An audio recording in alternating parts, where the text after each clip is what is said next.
नमस्कार मंडळी, तुमचं माझ्या चॅनलवर खूप खूप स्वागत आहे. तर मी बनवलेली आहे अख्ख्या मुगाची भाजी. एकदम साधी आणि सिंपल भाजी आहे ही. फक्त लसूण आणि मिरची टाकून ही भाजी बनवली आहे. तर एकदम मस्त अशी ही भाजी होती. तर माझ्या चॅनलला तुम्ही नवीन असाल तर प्लीज माझ्या चॅनलला सबस्क्राईब करा, लाईक करा आणि कमेंट पण करा. तर इथं मी मूग घेतलेले आहेत 1 वाटी आणि इथं मी मिरची, आलं, लसूण एवढंच घेतलेलं आहे फक्त. ह्या दोनच साहित्यामधून ही भाजी मी करणार आहे.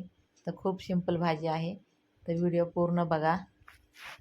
तर इथं मी मिरच्या घेतलेल्या आहेत, त्या मिरच्या चिरून घेते. काही साहित्य लागत नाही ह्या भाजीला. चवीला तर खूप छान लागते ही भाजी. तर आता हे जे मूग आहेत तर मी भाजून घेणार आहे.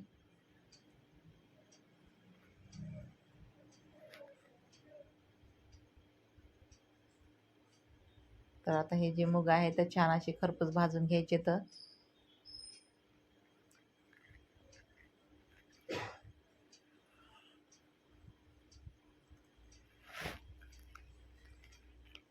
तर मी आता हे जे मूग आहेत तर छान असे भाजून घेतले आहेत.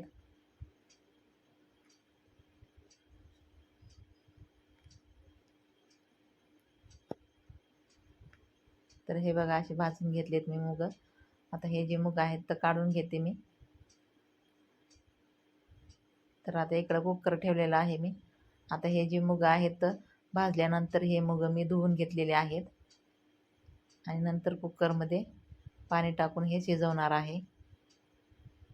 तर साधारण 1 तांब्या पाणी टाकलं ह्याच्यामध्ये मी. चिमूटभर हळद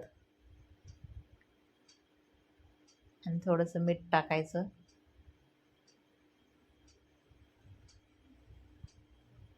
थोडंसं तेल पण टाकून घ्यायचं ह्याच्यामध्ये. आणि ह्याच्या 2 शिट्ट्या काढून घ्यायच्या मस्त अशा. 2 शिट्ट्या नाही तर 3 शिट्ट्यामध्येही हे जे मूग आहेत तर छान असे शिजून येतात. आता ह्याच्यामध्ये मी मिरची टाकलेली आहे चिरलेली. आता हे कुकरचं झाकण लावून ह्याच्या 2 नाही तर 3 शिट्ट्या काढून घेणार आहे मी.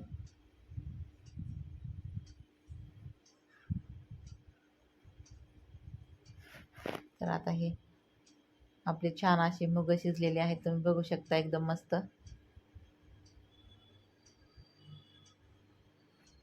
बारीक असे मूग शिजलेले आहे. तर ह्याला छान असं घोटून घेऊया.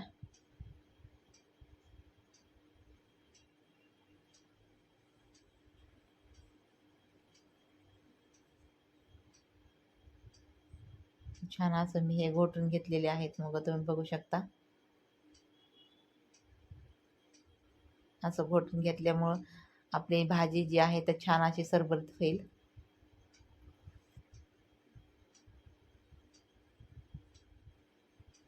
तर आता इकडं मी आलं लसूण पण ठेचून घेतलेलं आहे खलबत्त्यामध्ये.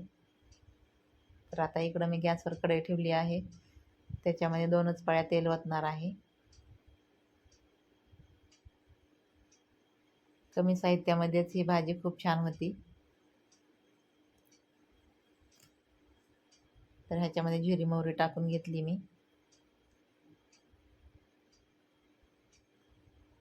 आता ही आलं लसणाची पेस्ट पण टाकून घेते.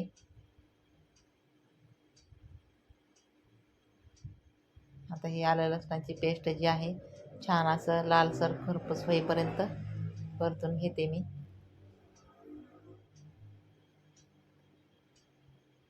तर आपला लसूण जो आहे छान असा लालसर झालेला आहे थोडा. तर आता ह्याच्यामध्ये चिमूटभरच हळद टाकून घेते, कारण मूग शिजताना पण हळद टाकली होती मी. तर आता मी थोडीच हळद टाकून घेतली.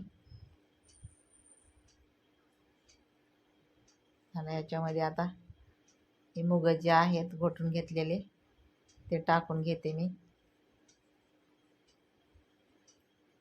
फोडणी दिल्याच्या नंतर लगेचच ताट झाकून घेते ह्याच्यावर भाजीवर, म्हणजे आपली फोडणी जी आहे तर छान ह्या भाजीला छान असा वास पण सुटतो आणि फोडणी जी आहे तर छान अशी ह्या भाजीला लागते. त्याच्यामुळे फोडणी दिल्याच्या नंतर ही भाजी लगेचच झाकून ठेवायची.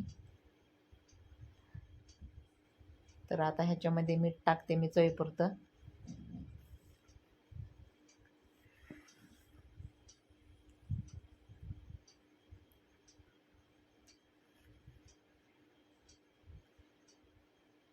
तर आता भाजीला उकळी येऊस तर मी गॅस फुलच ठेवलेला होता आणि नंतर जो आहे तो गॅस मिडियम फ्लेम ठेवलेली आहे गॅसची. छान अशी ही भाजी शिजून दिलेली आहे मी. 5 मिनटं ही भाजी शिजून घेतली आहे. तर आपली ही भाजी तयार झालेली आहे. मुगाची एकदम साधी सिंपल रेसिपी आहे. तर घट्ट असं सरभरीत झालेली आहे ही भाजी. ह्याच्यासोबत आता ही ज्वारीची भाकर घेतलेली आहे. ह्याच्यासोबत तुम्ही ज्वारीची भाकर, बाजरीची भाकर, नाचणीची भाकर असली की खूपच छान लागते ही भाजी.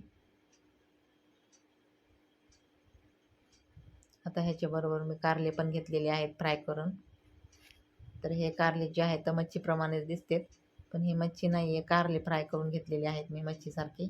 ह्याची रेसिपी पण मी टाकणार आहे, तर नक्की बघा तुम्ही. मच्छीसारखेच हे कारले फ्राय करून घेतले आहेत मी. आणि परत हे जे कारले आहेत तर रात्रीचे आहेत. असे जर आपण कारले फ्राय केले तर अजिबात खराब होत नाहीत 4 ते 5 दिवस. तर ह्याची रेसिपी पण मी लवकरच टाकणार आहे. धन्यवाद.